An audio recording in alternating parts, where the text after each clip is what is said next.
Hi there, I'm Jen. This is Remembered Reads, and this is going to be a wrap-up of some of my nonfiction reading over the past month or so. As I think I said the last time, I'm super behind on my wrap-ups, so I'm going to try to catch up with some random stuff here. The one big piece of nonfiction that I had been reading over the winter there was James Baldwin's The Price of the Ticket, which is a big collection of his writing. I had it at the library. I've returned it now. And I was reading that as part of a group that Cousin from Always Doing put together. And I will link to everybody else who participated in that below. That was a lot of fun because a big chunk of that was a reread for me. I talked about a couple of the collections in that, I think about a year and a half ago.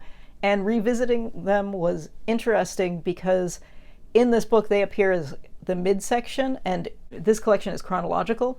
So looking at that in the context of both his earlier writing and his later writing really shows the flow and development of his attitudes towards a lot of social, cultural, and political issues in the US and in France.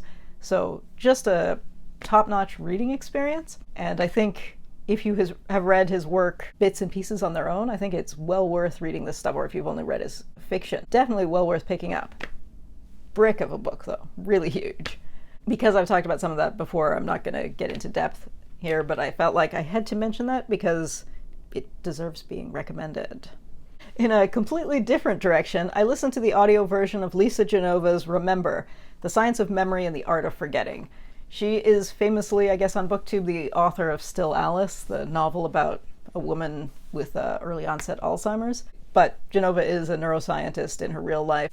And this is the kind of book that I think would be a great gift for anyone in your life who is freaking out about having a bad memory.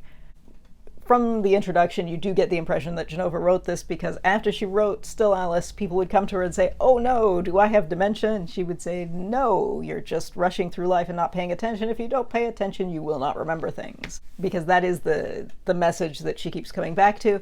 And then each chapter deals with bits and pieces of memory. And I think if you have not read much about neuroscience in general, or even just some of the popular neuroscience nonfiction that's out there, I think this will be a fascinating read. I did go on kind of a neuroscience kick a few years ago, so reading each chapter, it felt a bit like there's one where she's talking about people with amnesia, and it's like, yes, I did read that book about patient HM a number of years ago, and that was a whole book about this chapter.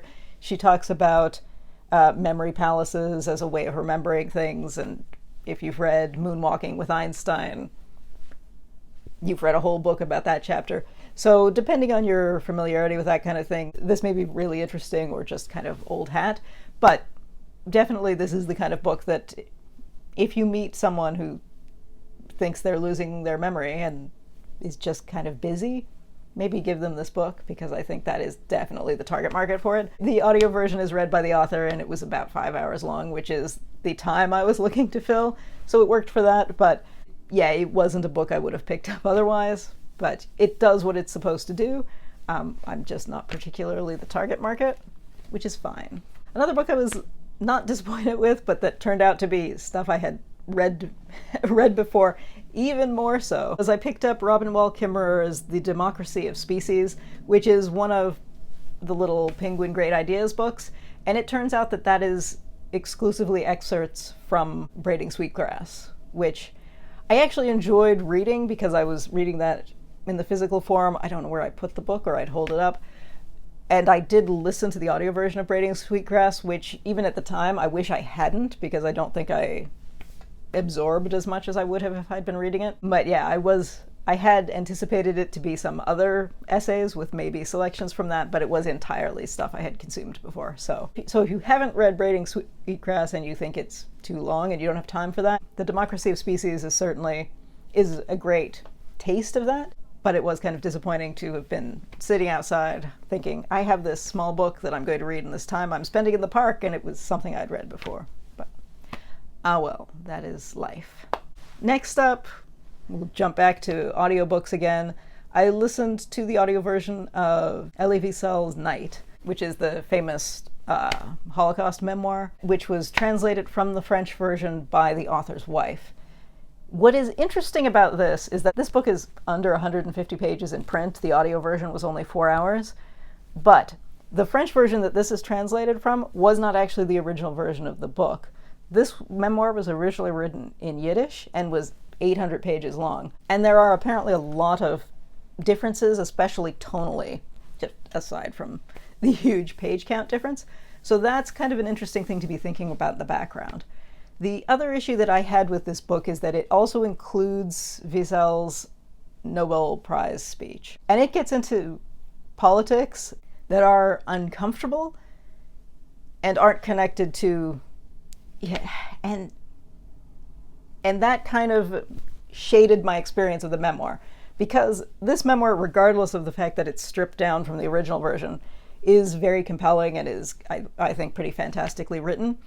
But with the Nobel Prize speech, it brings this other political element in, and it kind of taints the fantastic memoir, because as a portrait of suffering and also as a portrait of the kind of accident of fate, because he was from a village that was ethnically cleansed quite late in the Second World War, and they had actually had somebody who had lived in their village but had been from somewhere else elsewhere, who had escaped from a massacre and had come back and warned people, and no one believed him. So when they're taken away, it feels almost more tragic, because they'd had warning and they just couldn't imagine that it was something they needed to pay attention to. And there is another point later in the memoir where there is a point where he and his father could have chosen to stay somewhere, and instead they went with groups that were being on a forced march because they thought they were more likely to be executed if they stayed than if they marched. And it was a case where they would have been liberated if they'd stayed, and additional tragedy ensued because they marched. So it is just this horrific experience that he's sharing, and it is very compellingly told. I just wish it didn't have the Nobel Prize speech, because I don't want to have to think about your attitudes towards settler colonialism when I'm thinking about what a tragedy your teenage years were and how horrific that is. That's on the publishers. So the memoir itself, really brilliant. Don't read the speech, or listen to the speech in the case of mine. So next up, I finally read Survivor, The Triumph of an Ordinary Man in the Khmer Rouge Genocide. This was written by Chum Mey, who was one of the survivors of the S-21 prison, which is now a museum. There are 3 survivors who have had their testimonies published in this style. And when I was in Cambodia a couple of years ago, I bought one of these after hearing the author speak. It's an interesting piece of history, although the memoir bit itself is not the most interestingly told, and not necessarily translated with an eye towards literary quality. So this isn't necessarily a compelling story, but it is a compelling piece of history, because the book includes not just the memoir, which is 40 pages, and isn't really a memoir. It is essentially something that would be part of an oral history. It's testimony. Although, having said that, this also includes a bit about his testimony at the war crimes trial, and it also includes the forced confession that he made after being tortured. He survived in a situation where almost everyone else would have been executed. Out of 20,000 people, 179 survived. So the percentage of people who made it out of this was tiny. He was a mechanic, and they needed someone to fix the typewriters that they used to take the confessions. And that is the only reason he survived this. So, as I said, it includes that confession, which is wild. And reading that, you do get a sense of just, I don't know, the surrealness of the kind of thing that was happening during the genocide. So, as a package, this is fascinating. But if you're looking for literary quality, maybe not. Looking on Goodreads, I don't think this is widely available. Everybody that I saw reviewing this had bought it at the Genocide Museum, as I did. So I don't know how widely available it is, but if you happen to be in Cambodia and you go to the Genocide Museum, I would recommend picking these up, both his and the other survivor memoirs / testimonies that you can pick up, because it is a fascinating piece of history, having both his own story, his testimony at the trial, and then this forced confession from when he was imprisoned.